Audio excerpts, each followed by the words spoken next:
मैं कहानी सुनाने वाली हूँ नल राजा दंपति रानी की। तो ये है मारवाड़ी कहानी है। आप सब बहनों ध्यान से सुनना। अच्छा लगे तो वीडियो को लाइक करना, शेयर करना और सब्सक्राइब करना न भूले बहनों। चलिए शुरू करते हैं नल राजा दंपति रानी की कहानी। नल राजा दंपति रानी खूब ठाट वाटू रहता हाँ।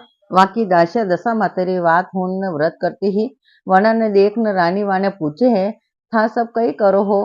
दाशा केवा लगी है। मैं तो माँ तो दशा मातारी वात होना हाँ। अबे 10वें दिन व्रत रहा कहाँ। रानी वाने केवे है अनि विधि मने पण बताओ। दाशा केवा लगी है। माँ थाने बतावा आप इन्हें पूरी श्रद्धाओं करजो। दाशा केवा लगी है। हुनो रानी 9 दिन तक रोज दशा मातारी वात हुनी है। वात हुनिया पेली कई खानो कोई नहीं है। 10वें दिन व्रत करीने दशा माता ने पूजा कर और वाता हुनी है।